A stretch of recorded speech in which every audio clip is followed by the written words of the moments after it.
thanks for joining us. We're bringing you team coverage today as people across the area pick up from yesterday's severe weather. And we begin with 7 News' Henry Coburn, who joins us live from Spartanburg. Henry, the National Weather Service just confirming a tornado touchdown there. What more can you tell us?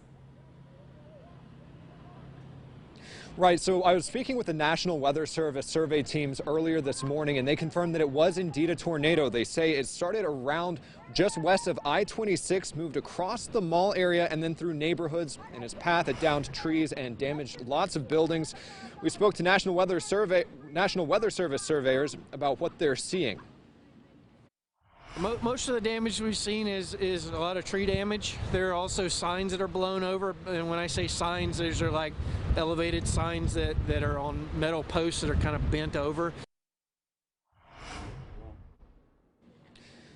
Yeah, and the National Weather Service is coordinating with emergency management here in Spartanburg. They're going to be traveling east along the apparent path of the tornado throughout the rest of the day, and you can count on us. We'll be following along and bringing you updates as they release them. Today we're live in Spartanburg. Henry Coburn, 7 News. Thanks, Henry. New at noon, we're getting a look inside the Crown Point Apartments as that tornado hit yesterday. This video is from Catherine LeBron. You can see the strength of the wind outside as the debris flies through the air. The strong winds even take down a large tree limb. Emergency crews tell 7 News this was ground zero for storm damage. Of course, we had live teams there at the site of that damage yesterday, and we continue our team coverage with 7 News' Scotty K. She joins us live from Spartanburg as well with a closer look at the damage there. Hi, Scotty. Good afternoon.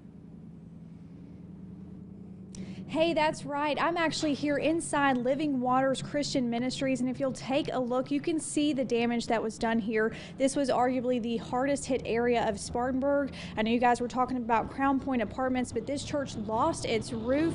You can see debris, items, belongings, all the church equipment just kind of strewn about inside as well as on the outside. But the church tells me that this is what's protecting them, a shield of faith. I don't know if you can see that. It's one of the boxes that has been thrown about inside the church. If you can take a closer look at this wall over here, a cinder block was blown into the wall. The door is off the frame, but this isn't the only building or structure that has been impacted. In fact, this whole area here on the west side, and we are on West Main Street in Spartanburg, this whole area saw this damage from the storm. Well, now confirmed tornado here in Spartanburg County.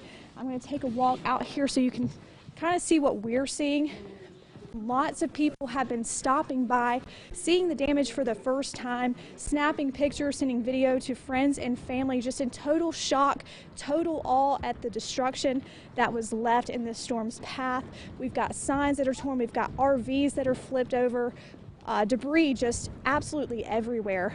But I did speak with the pastor. He said this is not going to stop them.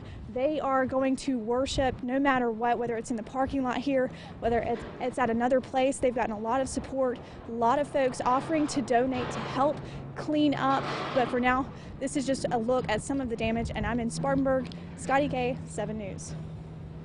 All right, Scotty, thank you so much. Well, developing now, we're hearing from one man who escaped the floodwaters of the Middle Tiger River. I'll show you this trailer now inundated by water from the river. The owner tells us they managed to move most of their belongings out before the water took over. He says it was still dark yesterday morning when the river started rising and then overflowing. We were, yeah. We've been here a few months. What did you do to try to get out of here that time? Well, we was planning on staying, but it got up at about 4:30 this morning. We had to start unpacking. Now, people who live near the river tell us this is the highest they've ever seen the water. At noon, more storm damage. This from the Saluda River. A dock floating near the Anderson and Greenville County line hits a pedestrian bridge. Watch, it takes it down. We got this video from Jacob M. Chandler, and it was a historic bridge. The Piedmont Manufacturing Company footbridge was originally built in 1888. The bridge had deteriorated since fire destroyed the Piedmont Mill nearly 40 years ago. We continue our team coverage now with 7 News' Ayla Ferrone. She joins us live from Greenville. Ayla, roads are still closed because of flooding at this point?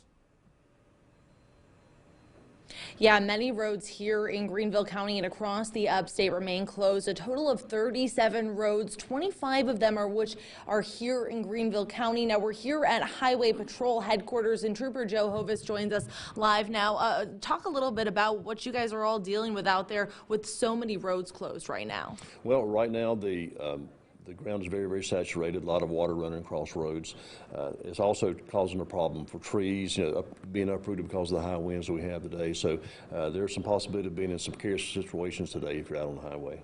Right. And we mentioned all those roads that are currently closed, but as far as trees falling over today, we could see even more closed, and some of those roads closed for quite some time because of the damage. It could be, when you're out today, there's a couple things that we say, if you see water crossing the road, you need to keep in mind, number one, even though the rain's over, the flooding's going to be here for a few days. So you see water crossing the road, it only takes just a little bit of water to separate your tires from the pavement, and when that happens, you have no control over your car, and you can be swept away into a river or something like that. So we always say turn around, don't drown.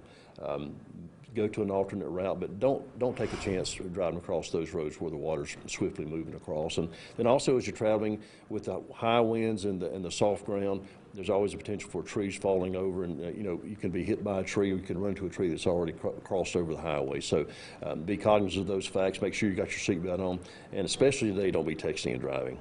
Absolutely. Thank you so much for joining us here live at noon today. And, we did visit one of those roads that's going to be closed for quite some time, Keith Drive in Greenville County. We'll have the details on that starting at 4 o'clock tonight. And for now, I'm reporting live in Greenville, Ayla Ferrone, 7 News.